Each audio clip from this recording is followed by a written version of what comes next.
Meyli yaşa kızma gözünden yayrı, söygelmesen meni hayır buldum.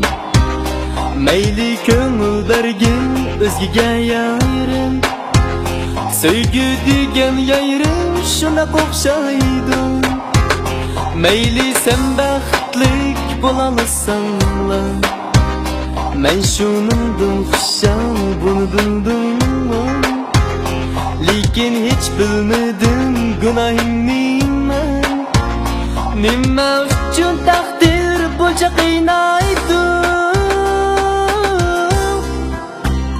Ağrınmaydı yürek, ağrınmaydı, sana bo'lgan ko'nglim so'g'maydi.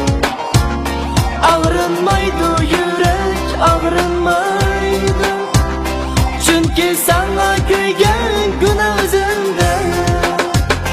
Ağrınmaydı yürek, ağrınmaydı, sana bo'lgan ko'nglim so'g'maydi.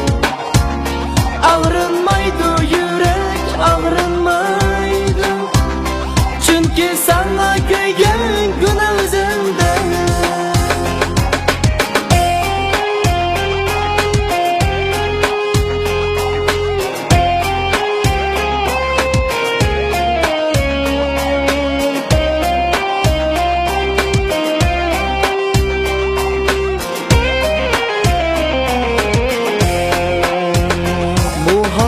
Koçesi ya gitarma, ya senin aldından günahim var.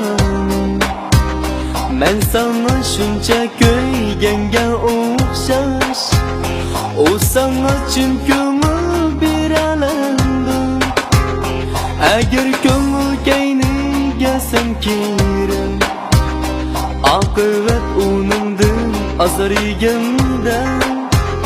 Qaytib kelsan yayrım pushaymon qilib, shu chal mening ko'nglim savunarmi? Ağrınmaydı yürek, ağrınmaydı, sana bo'lgan ko'nglim so'g'maydi. Ağrınmaydı yürek, ağrınmaydı, chunki sana kuygan günah o'zimda. Ağrınmaydı yürek, ağrınmaydı, sana bo'lgan ko'nglim so'g'maydi. Ağrınmaydı yürek, ağrınmaydı, chunki sana kuygan günah o'zimda.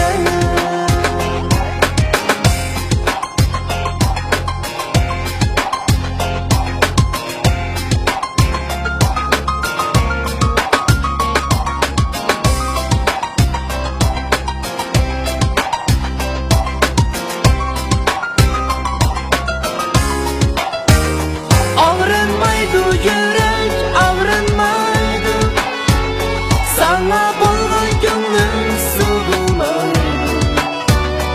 Ağrınmaydı yürek, ağrınmaydı, chunki sana kuygan